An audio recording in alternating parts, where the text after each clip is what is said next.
Today's curiosity is assisted by Cavalry Soldier Imperial Stout from Obsolete Brewing Company in Dauphin, Manitoba. Not a lot of tasting notes on the can, but they do point out that it is a maple Imperial Stout, has a heartwarming story and a timeless flavor. And yes, it has actual maple syrup in it. Ooh, wow, that is a nice strong stout. I like it. So today, I'm going to get back to doing teardown, and today's victim is this professional digital tabletop scale that I received a couple of mailbag videos back as a donation from Larry. So I want to thank him for sending that in. As always, I appreciate the donations to the channel. So let's take a closer look at this thing. It says it can go up to 3,000 grams or 3 kilograms with an accuracy of 0.4 grams. So not super precise, but good enough. It also works in multiple units: grams, ounces, troy ounces, pennyweight, I've learned that is, carat, and grain. Several of those are more or less obsolete. Some are only used in very specific circumstances. I will probably only be using regular grams or very occasionally ounces, but whatever. Functions: on-off, unit, pieces, and tear. Okay, so you can use it to count things if you give it, I think, give it one thing or a known quantity of things, and then use whatever that mode does, and you can dump a whole bunch of things on it, and it should give you an approximate count. LCD with a blue backlight, auto shut off after 3 minutes. 2 AAA batteries, works between 10 and 30 degrees Celsius. And then we have a few instructions down there. So let's dump this guy out. It's got a couple of different trays that you can put on top of it for holding stuff, but that doesn't matter for us right now. It's got a plastic body with, I think, a metal tray up on top here. Yep. I'm pretty sure that's metal, and that's definitely plastic. Battery compartment down there. Takes a couple of AAAs. I don't think I'm going to test calibration because, quite honestly, I don't have any calibration weights. But we will just see what it does. So when we turn this thing on, it does a quick little self-test, and it comes up in grams mode, already tared. That's neat. And then we go through the modes. There is carat, pennyweight, ounces, troy, regular ounces, grains, and then back to grams. All right. The T button over here is the tear, so when you put the tray on or something, you hit tear, that just zeroes it to that weight. And reading the manual, this pieces is actually interesting. So you put it into pieces mode, and you put either 25, 50, 75, or 100 of an item on here. So just to demonstrate, I will put 25 pieces of screws on there. Go into the pieces menu, push and hold, and go to the mode until it says 25. Can you see that? Yeah. And then tap pieces once. So now it shows that there's 25 of those. I'll take some off. And that says that there is 10 of them. 2, 3, 4, 5, 6, 7, 8, 9, 10. That works surprisingly well. That could actually come in handy. Anyway, that's, other than normal weighing, that is probably going to be the handiest mode to have for counting out things like, masses of LEDs or screws or something like that. But that's not why we're here today. We are here to take it apart and see what makes this thing tick. So in the back, there are 2 Phillips screws that I can find. They are, of course, self-tapping screws into the plastic.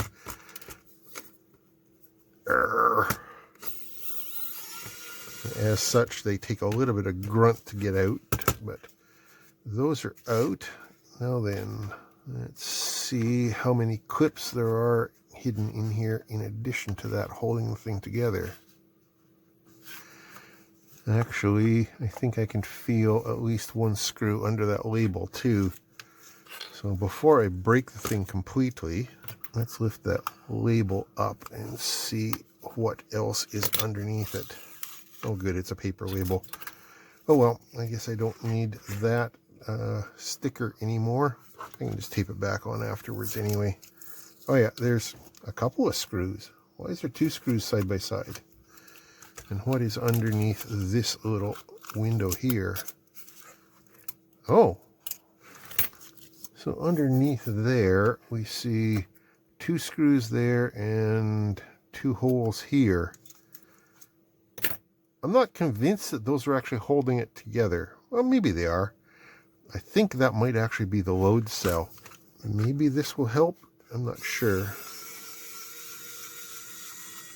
Those are machine screws, and they are, I'm 99% sure, going into the load cell, which is probably the brains of this operation. Oh yeah, there we go. Oh. That just lifts the tray right off. Ah, that reveals 3 more screws underneath here. Okay.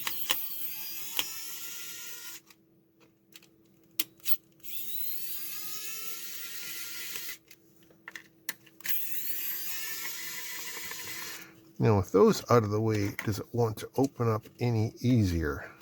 Oh yeah, this falls right apart. So now then, down here we have a circuit board with 2 battery wires going to it, and looks like 5 wires going to the load cell. We'll take a closer look at that load cell in a minute, but it is the measurement sensor. It is the part that actually is measuring the force being placed on the top of here. But let's see what is on this little circuit board down here. I doubt that there's going to be much, but you never know.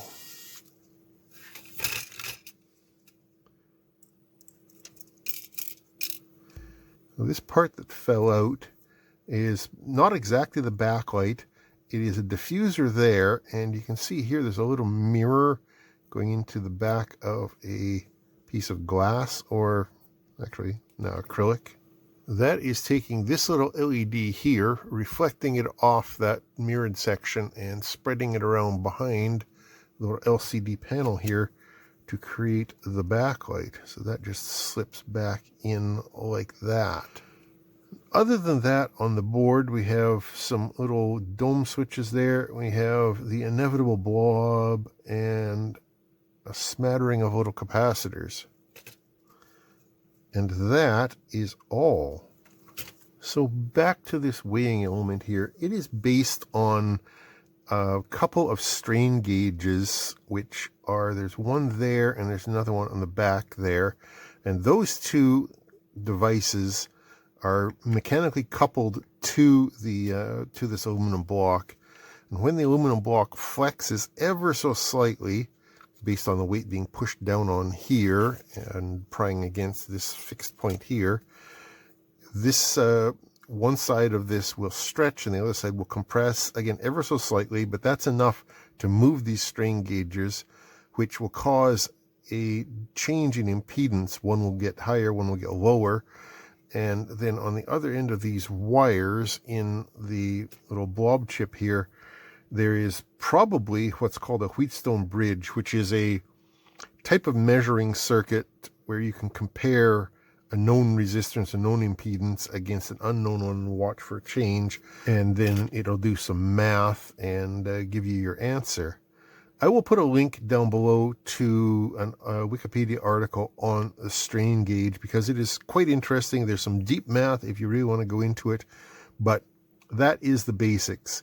It is just measuring the change in resistance that is caused by the physical deformation of this aluminum block here.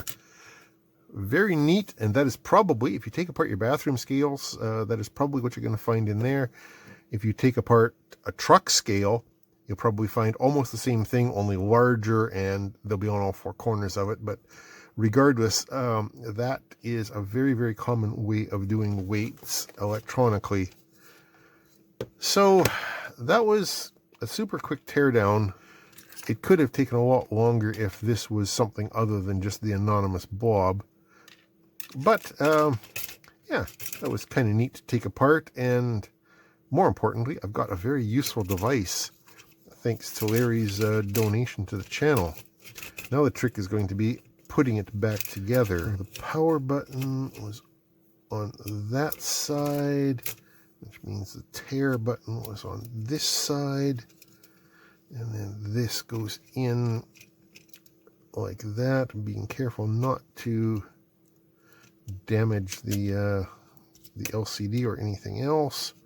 That lines up on a itty bitty tiny screw holes. I'll put those back in, and you don't need to watch me screwing around with this thing, I don't suppose, unless you want to, I guess.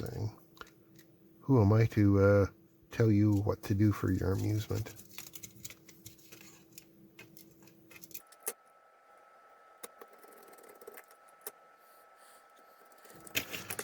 That's enough to throw batteries back into it and see if it still works, and if it does, then I will put it back together the rest of the way. So with the batteries in, power that back on, lights up, I can still see what's going on. It's taking some time to zero because this thing is hanging upside down to where it would normally sit.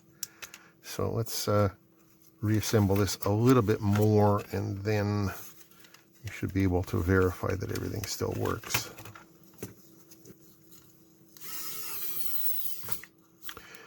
There, all back together. Hopefully I haven't broken anything. Power on. Please zero.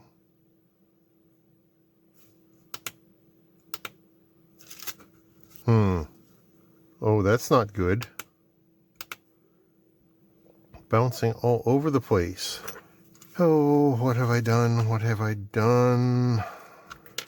I hope I haven't broken any wires or damaged anything in that load cell. That would be a problem. As far as I can tell, the wires look intact there. None of them seem to be pinched or broken off. Those wires all seem to still be attached. Okay, I've got it back together and it's still being goofy. So I think what's happened is I may have lost calibration on it. So I need a calibrated weight, and I don't have any of those, but what I do have is a calculated number of dimes, which gets me up to 99.75 grams. So I'm going to be 1/4 of a gram off calibration, but I think I can live with it. Anyway, there's the calibration. So turn it on, push and hold the unit until it shows the calibration number needed, which is 100 grams. Push that one more time. It's flashing calibrate. I will dump my 100 grams into there. It says pass. And now it should be good. I'll just dump those out, put the tray back on that it was tared to. And as you can see, I think we're back to zero. Cool. So just as an experiment, we will go back in and do my pieces thing and see how that works. So I'll put maybe 1, 2, what is that? 5? Yes, 5, 6, 7, 8, 9, 10. 10 pieces. Cool. It is counting again. I guess now that we've got that, I suppose I could also use that mode now to count my dimes out if I wanted to, but I know how many I've got in there. Anyway, I'm glad I didn't break it. It was being goofy, but yeah, I guess just having it open like that, and maybe when I was screwing things back together, maybe I pushed the buttons in an odd combination or something. I don't know, but the scale still works. Life is good. Actually, how much do these guys weigh, just for future reference? 67 grams. Are they all the same? 63. Oh, different filaments have different weights. That's interesting to note. Oh, nice. Anyway, thanks, Larry, for sending me the scale. I know you didn't spend way too much on it, and I appreciate that. I definitely appreciate the gift, but more so that you didn't break the bank sending it to me. I really do appreciate that. Well, thanks for watching, everybody, and I will put a link down below to the Wikipedia article on strain gauges, which is, as I said, the device at the center of this. Yeah, thanks for watching. I will talk to you later.